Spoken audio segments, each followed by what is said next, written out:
आप दोनों में ख्याल करेंगे, ठीक है। अच्छा जी, आज हम डिस्कस करेंगे क्लासिफिकेशन।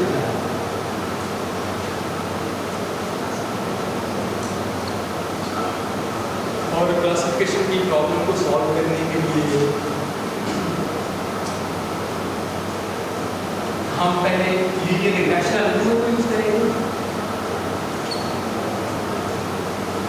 और फिर देखेंगे प्रॉब्लम सॉल्व होती है कि नहीं। यकीनन नहीं होती तो उसके बाद फिर हम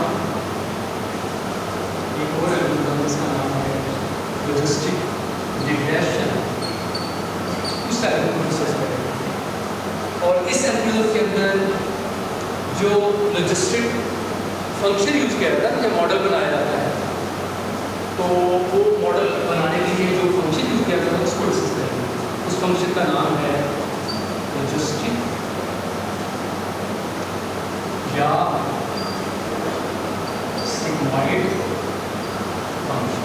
उसे लॉजिस्टिक फंक्शन भी कहते हैं और सिग्मॉइड फंक्शन, ठीक है। और इसको अंडरस्टैंड करने के लिए ये फंक्शन कैसे काम करता है और कैसे क्लासिफिकेशन के हवाले से हमें हेल्प आउट करता है, तो इसको एग्जाम्पल के साथ इंशाल्लाह अंडरस्टैंड करते हैं, ठीक है। तो आज के लेक्चर के अंदर ये थोड़ी सी चीज़ें हैं। तो सबसे पहले बात कर लेते हैं, हाँ जी, क्लासिफिकेशन क्या है? इंशाल्लाह कौन बताएगा? क्लासिफिकेशन क्या करते हैं हम? प्रिडिक्ट करते हैं जी। रिग्रेशन के अंदर क्या करते हैं? प्रिडिक्ट करते हैं इनफिनिट सेट ऑफ वैल्यू को, और जो वैल्यू है वो कंटिन्यूस। और क्लासिफिकेशन के अंदर क्या है? फाइनाइट सेट ऑफ वैल्यू हम प्रिडिक्ट करते हैं, और वैल्यू क्या होती है? डिस्क्रीट, ठीक है। इसके अंदर एग्जाम्पल का हमने जिक्र किया था। एग्जाम्पल की क्या क्या हो सकती है? फॉर एग्जाम्पल देखिए, एक इमेज है, वो मैं क्लासिफिकेशन ऐसे लोगों को जो क्लासिफिकेशन करता है उसे मैं एक इमेज इनपुट दे दूँ, तो वो एल्गोरिथम क्या करे? मतलब वो एल्गोरिथम ये करेगा कि मुझे बताएगा कि इस इमेज में वो क्लास, वो कैटेगरी जिसको आप क्लासीफाई करना चाह रहे हैं वो है क्या। ठीक है, अभी मैं क्लासिफिकेशन की दो कैटेगरी की हमने बात की, बहुत पहले। एक है बाइनरी क्लासिफिकेशन और एक है multi class classification. Binary classification की एग्जांपल की मैं बात करूँ पहले, कि आपने एल्गोरिथम को एक इमेज दिया है। फॉर एग्जाम्पल मैं कहूँ कैट का इमेज है, तो एल्गोरिथम को क्या बताना है कि क्या इसके, ये जो आपने इमेज दिया है, इस इमेज के अंदर, इस इमेज में कैट है कि नहीं है, ठीक है।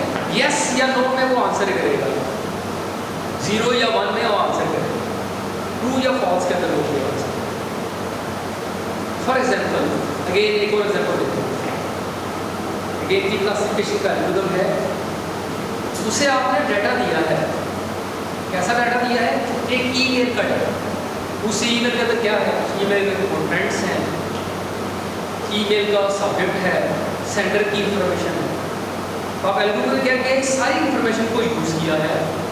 हाँ जी, इन सारी इंफॉर्मेशन को यूज़ करने से बात क्या, उसके अंदर कंटेंट्स क्या है, उसको उसका सब्जेक्ट क्या है, सेंडर कौन था, और इस बुनियाद पे ये क्लासीफाई किया है कि ये जो ईमेल है स्पैम है कि नहीं है। स्पैम नॉट स्पैम उसने हमें बताया, इस इंफॉर्मेशन की बना मैंने बात बता दी। तो अगेन आउटपुट क्या ले रहे हैं हम? सवाल कर रहे हैं। तो सवाल क्या कर रहे हैं हम कि ये चीज़ एग्जिस्ट करती है या नहीं करती, तो वो हमें आंसर यस या नो कर दो, ठीक है। फॉर एग्जाम्पल एक किसी पेशेंट का जनाब मेडिकल रिकॉर्ड है, वो हम एल्गोरिथम को एज अ इनपुट दे देंगे।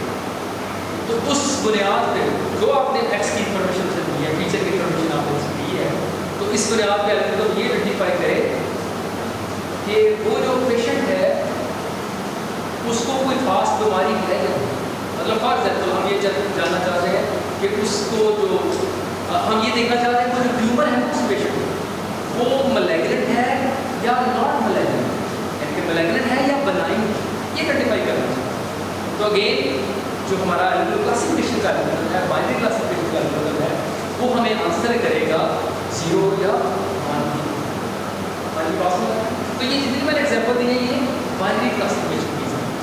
इसी तरह से मल्टी क्लास क्लासिफिकेशन की एग्जांपल क्या हो सकती है? जी शाबाश, बता सकते हैं आप लोग? देखिए आजकल इलेक्शन के बारे में बात बहुत हो रही है, ठीक है? तो हम ये चाहें कि हम एल्गोरिथम को ना किसी भी वोटर की इंफॉर्मेशन एंटर दे दें, एंटर कर दें, तो एल्गोरिथम क्या करे, उस वोटर की इंफॉर्मेशन को ले। वोटर की इंफॉर्मेशन क्या हो सकती है? उसका नाम क्या है, उसकी क्वालिफिकेशन क्या है, वो किस एरिया में रहता है, सो ऑन सो फॉर्थ, ठीक है? आप एल्गोरिथम इस बुनियाद पे ये आइडेंटिफाई कर दे कि ये बंदा इन पार्टी, ये 13 पार्टी करती है, 13 पार्टी इक्वल 14 एक पार्टी इक्वल या जितनी भी है 15 पार्टियां हैं, 15, तो 15 में से बताए कि ये किसको वोट दे, ठीक है? यानी कि 15 नंबर में से कोई एक नंबर जो है हमारा एल्गोरिथम बताए कि ये पहला नंबर पहली पार्टी को वोट करेगा या दूसरा नंबर उसी पार्टी को, एंड सो ऑन। तो यहाँ पे हम मल्टी क्लास क्लासिफिकेशन 15 में से कोई एक वैल्यू पढ़ा। एक और एग्जाम्पल मैंने आपको दी, MNS-Stat की बात हो रही है। MNS-Stat क्या है कि आपके पास इमेजेस हैं, उनके ऊपर क्या लिखा हुआ है, हाथ से डिजिट लिखे हुए, हाथ से लिखे हुए डिजिट्स, ठीक है?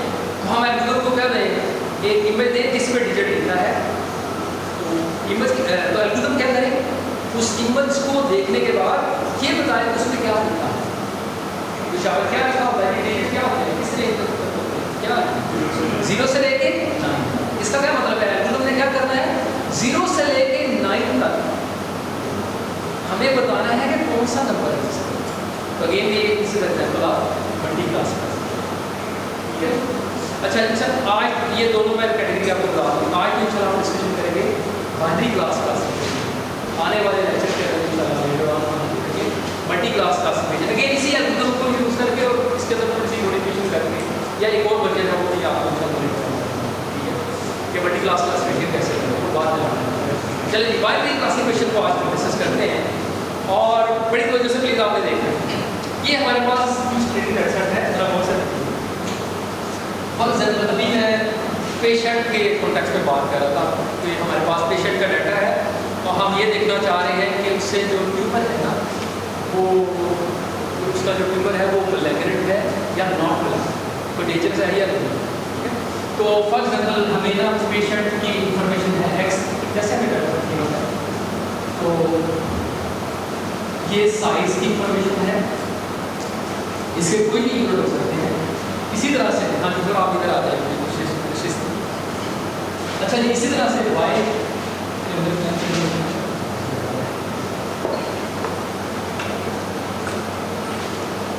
फॉर एग्जाम्पल मैं कहता हूँ कि इनपुट है एक्स है, ट्यूमर के साइज की या स्क्वायर के हो या वॉल्यूम फॉर्म के हो, तो इसका कोरस्पॉन्डिंग आउटपुट है 0 0। इसी तरह से फॉर एग्जाम्पल मैं कहता हूँ ट्यूमर का साइज बड़ा है 7 है, उसके कोरस्पॉन्डिंग ये जो ट्यूमर है ये। अब मैं इस वाले डाटा को अगर मैं प्लॉट करना चाहूँ तो मैं कर सकता हूँ। ये मेरे पास एक्स है, ये मेरे पास बस ये ये वन है, 3 है, 4 5 6 और इसी तरह से हाँ वाई के कॉरस्पॉन्डिंग कितनी इंफॉर्मेशन लेंगे, 2, एक है 0 और एक है। अच्छा जी, पहले दो ट्रेड एग्जाम्पल है, 3 है, 4 है, 0, ठीक है? और इसी तरह से 7 ये मेरी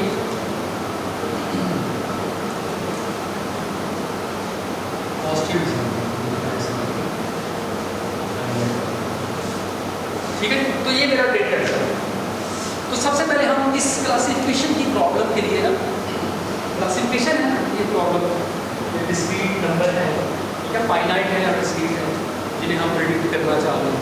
तो इसके लिए ना पहले हम लीनियर रिग्रेशन एल्गोरिथम की मशीनरी को यूज़ करते हैं जो आपने पढ़ा है, ठीक है। तो उसके अंदर उसको यूज़ करते हुए इस तरह से इस वाली प्रॉब्लम को सॉल्व करने की कोशिश करते हैं।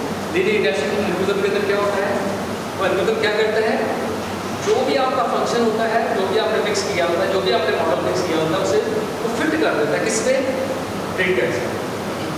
तो फर्स्ट किया मैं ना, समझ आ रही फिट कैसे करता है, किस पर यहाँ पे करता है, ठीक है। अगर ग्रेडियंट डिसेंट फॉर एग्जाम्पल हम यूज़ कर रहे हैं, ठीक है, ये स्क्वायर कॉस्ट फंक्शन को यूज़ कर रहे हैं, हाइपोथेसिस हमने लिख दिया है, ठीक है। किस पर यहाँ पे फिट करता है, जस्ट मैंने देखे ना बड़ी सारी ऑप्शन हो सकते हैं लाइन फिट करने की। मैंने फॉर एग्जाम्पल मैं कहता हूँ ये वाली लाइन, ये वाली लाइन, ठीक है, ये वाली लाइन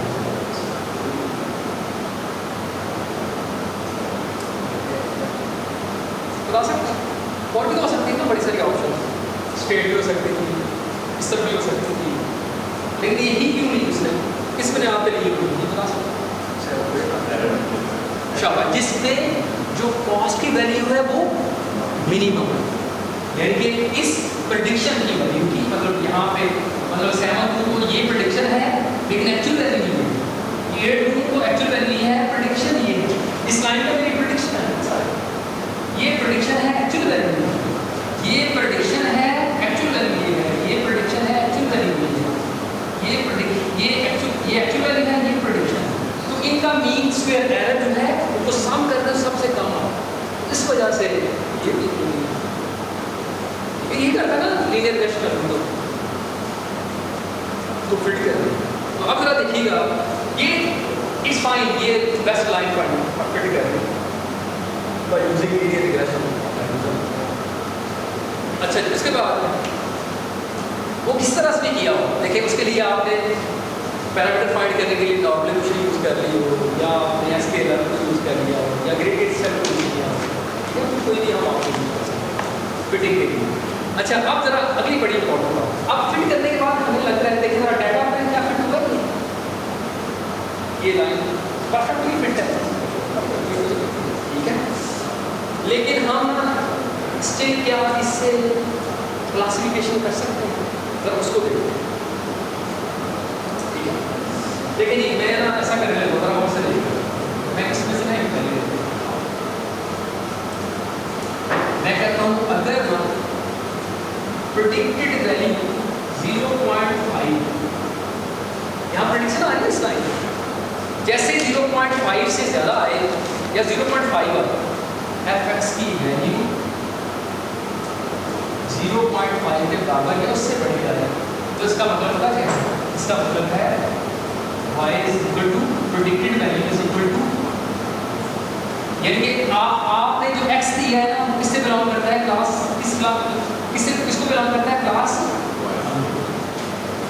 देखिए जैसे मैं फर्स्ट किया, मैं कहता हूँ ये वाली ये ट्यूबर का साइज था, तो ये कहाँ पे हुआ, यहाँ पे, इसका क्या मतलब है, ये 0.5 से कम है, इसका मतलब क्या है, ये क्लास, ये क्लास ये क्लास। लेकिन जैसे ही मैं यहाँ पे कोई वैल्यू देता हूँ, इसका क्या मतलब है, इस वैल्यू इज ग्रेटर देन 0.5, इसका मतलब है ये जो x की इंफॉर्मेशन है, इसके कॉरस्पॉन्डिंग हमारे पास जो आउटपुट आई है वो ये शो कर रही है कि ये जो पेशेंट है ना, इसका जो ट्यूमर है वो है, ठीक है, बात समझ आ रही है। तो ऐसा करके हम किसी हद तक ना इस वाली प्रॉब्लम को लगता है सॉल्व कर लिया, यही क्या है, तो देखिए किसी लेवल पे हमने अचीव कर लिया, ठीक है, बात समझ आ रही है। अब जरा देखिएगा, मैं इस प्रॉब्लम को थोड़ा सा चेंज कर लूँगा, वो कैसे करते हैं,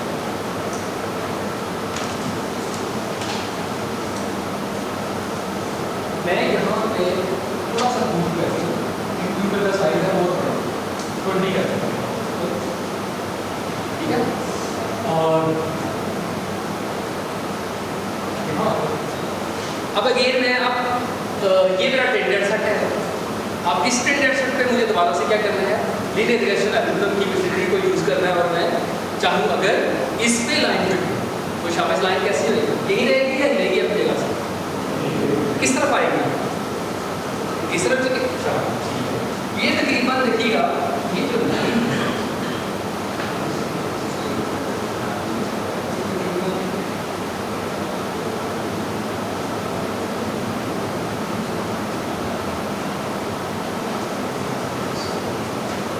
शायद मैं वॉइसनेस ऐड कर रहा हूँ क्योंकि मैं सीधे बनाना तो वो आसान ही करना होता है। ये शायद कुछ नहीं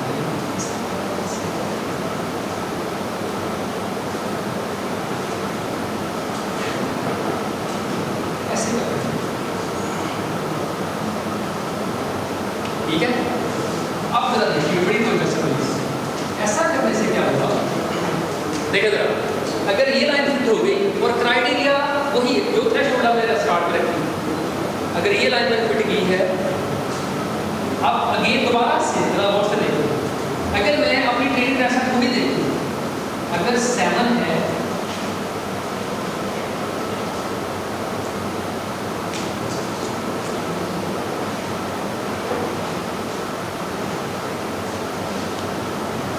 अभी जस्ट एक एग्जांपल चला, हाँ जी फर्स्ट किया मेरे पास ये 7 की इंफॉर्मेशन या 7 और 8 के दरमियान इंफॉर्मेशन, तो हम कहाँ आ गए, प्रेडिक्शन कहाँ हो गई जी, 7 की जी लेस देन 0.5, इसका क्या मतलब है, हमने तो इसको प्रेडिक्ट क्या कर दिया जी, मिस क्लासिफाई कर दिया। अभी लाइन मैंने ऐसे ही बनाई, थोड़ी सी लाइन मेरी और इस तरफ होती तो मे भी मैं इस वाली ट्रेडिंग एग्जाम्पल को मिस क्लासिफाई करता, क्योंकि वो जो है ये मेरी लाइन है, अगर इस तरह करके है तो स्लो मेरी स्टिल है 0.5 से एनीवे ये बात समझ आ गई। तो ये मेरी ट्रेनिंग एग्जांपल इस वाले केस के अंदर क्या हो रही है, मिस क्लासिफाई। तो जैसे स्लो थोड़ी सी और एक और एग्जांपल मैं ऐड कर दूं तो स्लो थोड़ी सी और इस तरफ हो जाएगी, इसका मतलब और ट्रेनिंग एग्जांपल जो है मिस क्लासिफाई हो, तो जिससे क्या लगता हमने किया जी कि ये आइडिया एल्गोरिथम जो मुनासिब नहीं या लीनियर रिग्रेशन एल्गोरिथम को क्लासिफिकेशन के लिए आप ना ही यूज करें, ठीक है। तो बात समझ आ गई। अच्छा और भी देखिए और मसला क्या है, एक तो परफेक्टली फिट नहीं आ रहा, और ये मसला भी जैसे एक ट्रेड एग्जांपल आ रही है बिल्कुल ही मॉडल चेंज हो गया, और क्या प्रॉब्लम आ रही है देखिए जरा, ये जो प्रेडिक्शन है ये क्या कर रहा है, अगर मैं इसको मशीन पर ले जाऊँ, ये देखें कि इस पूरी लाइन में कोई भी प्रेडिक्टेड वैल्यू आ सकती है, इस पूरी लाइन में मेरी प्रेडिक्शन है, ऐसे ही कोई भी मैं x की वैल्यू इस लाइन पे वो x लाइन जहाँ पे टच करेगी उसके कॉरस्पॉन्डिंग y की इंफॉर्मेशन मेरे लिए इसकी प्रेडिक्शन है। तो प्रेडिक्शन क्या है, प्रेडिक्शन की रेंज क्या है जी, 0 से बहुत छोटी भी आ रही है और 1 से बहुत बड़ी भी आ रही है, यानी क्या मतलब fx जो मेरा है उसकी वैल्यू 1 से बहुत बड़ी भी हो सकती है और इसकी वैल्यू बहुत छोटी भी हो सकती है, किससे, जबकि बाइनरी क्लासिफिकेशन से आउटपुट मुझे क्या चाहिए 0 और 1, दैट 0 और 1 के दरमियान आने की वैल्यू, ठीक है। बात समझ आ रही है। अच्छा जी, तो ये मसले हैं जनाब, अगर मैं लीनियर रिग्रेशन को एल्गोरिथम को यूज करूँ कर सकता हूँ। हाँ जी, सॉल्यूशन क्या, सॉल्यूशन है जनाब कि आप यूज करें किसको, आप यूज करें लॉजिस्टिक या sigmoid function in order to develop your model, और यानी उस एल्गोरिथम को पूरा एल्गोरिथम का नाम करेंगे, यानी कि अब हम जो एल्गोरिथम यूज करेंगे उसका नाम है लॉजिस्टिक रिग्रेशन एल्गोरिथम, ठीक है। और इस एल्गोरिथम के अंदर जो हम मॉडल बनाएंगे या फंक्शन बनाएंगे उसके लिए जो फंक्शन यूज करेंगे उसका नाम है लॉजिस्टिक या सिग्मॉइड,